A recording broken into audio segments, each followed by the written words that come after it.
ഞാൻ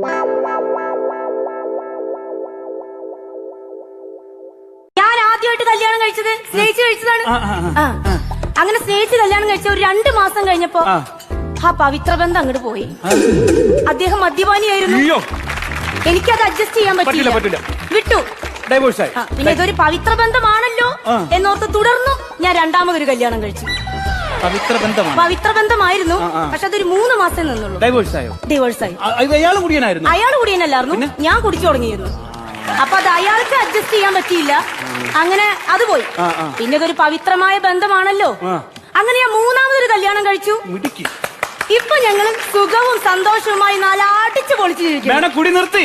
ഞാൻ കുടി നിർത്തിയില്ല. അദ്ദേഹം കുടി തുടങ്ങി, ഞാനും കുടി തുടങ്ങി. ഇപ്പൊ 2 പേരും നല്ല അസലായിട്ട് കുടിക്കും. ഇപ്പൊ അദ്ദേഹത്തിന്റെ വഴിക്ക്, ഞാൻ എന്റെ വഴിക്ക്. പക്ഷെ കുടുംബജീവിതം നല്ല സൂപ്പറായിട്ട് മുന്നോട്ട് പോകുന്നു. അത് പോകും. കാരണം പറഞ്ഞാലേ 2 പേർക്കും ബോധമില്ലല്ലോ. അപ്പം നല്ലപോലെ പോകും.